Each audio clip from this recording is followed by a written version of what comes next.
আজকে দেখাবো দশম শ্রেণীর কোষে দেখি 2019 দাগের গণিত, মানে সরল সুদ কষার গণিত, খুব ইম্পর্টেন্ট গণিত। রহমত চাচা একটি বাড়ি তৈরি করার জন্য বার্ষিক 12% সরল সুদের হারে 2,40,000 টাকা ব্যাংক থেকে ধার নেয়। তাহলে কি রহমত চাচা বার্ষিক 12% সরল সুদের হারে 2,40,000 টাকা ব্যাংক থেকে ধার নেয়। ধার নেওয়ার 1 বছর পর তিনি বাড়িটি প্রতি মাসে 5,200 টাকায় ভাড়া দেন। ধার নেওয়ার 1 বছর পরে, মানে বাড়িটি তৈরি করতে তিনার 1 বছর সময় লেগেছে, তারপর থেকে তিনি প্রতি মাসে 5,200 টাকায় বাড়িটা ভাড়া দেন।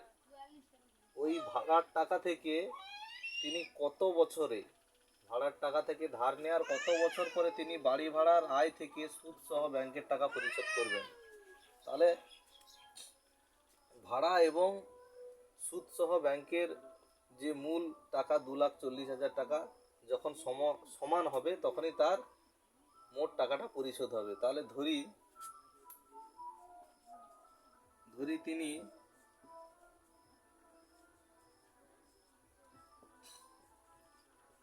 ভাড়া নেওয়ার X বছর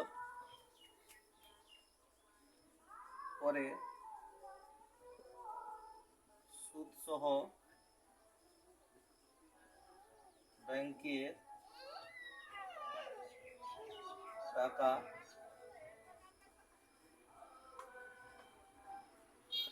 পরিশোধ করবেন।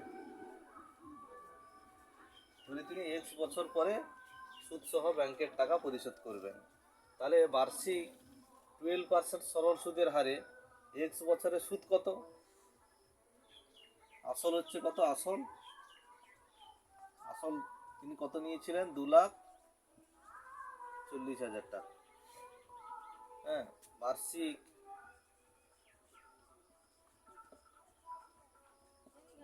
12% সরল সুদের হারে 2,40,000 টাকার X বছরের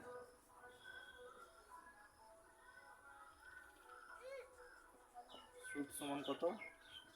2,40,000 ইন্টু 12/100 ইন্টু X। তাহলে এখানে কাটাকাটি করলে দুটো শূন্য কেটে যাবে, তাহলে কত হবে? 288,000 X টাকা।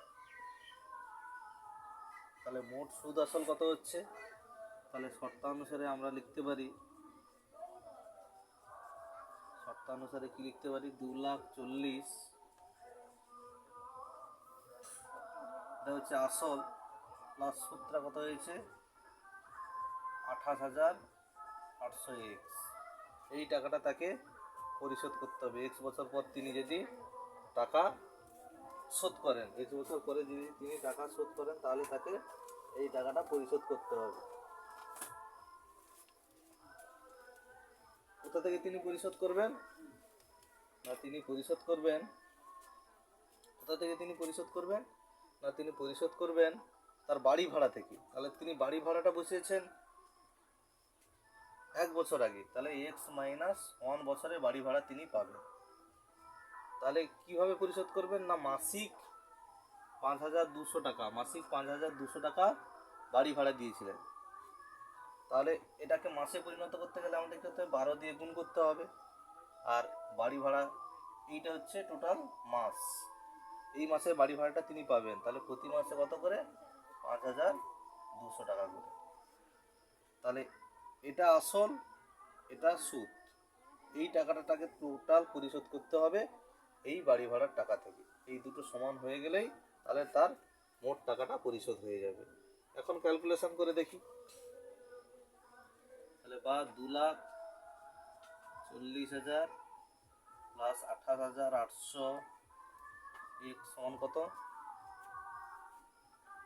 গুণ করে দেখি। 12 × 24 x minus one into 12 দুনে 24 4 2 12 5 60 2 62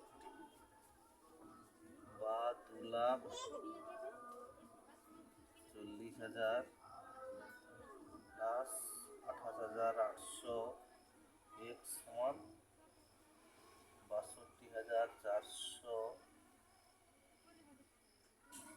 x minus 62,400। তাহলে এক্সগুলোকে একদিকে নিয়ে নিই, এক্সগুলোকে একদিকে নিলে 28,800 এক্স মাইনাস 62,400 এক্স সমান মাইনাস 62,400 মাইনাস 2,40,000। তাহলে বিয়োগ করি এখানে 62,400 থেকে 28,800 0 0 4 6 14 11 8 3 11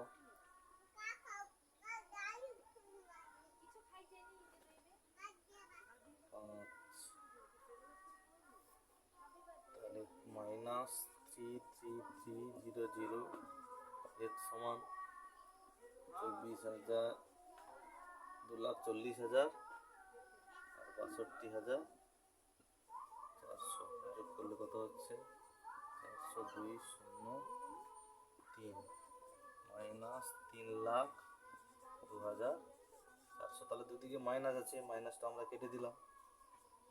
তাহলে বা এক্স সমান কত হবে 3,02,400 বাই 33,600, এটা 9 কেটে যাবে সমান 9। তাহলে অতএব তিনি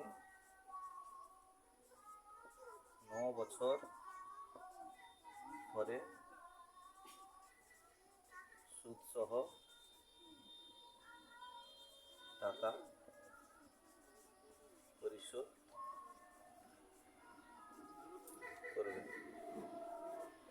আশা করি সবাই বুঝতে পেরেছ। এখানে ভিডিওটা শেষ করছি।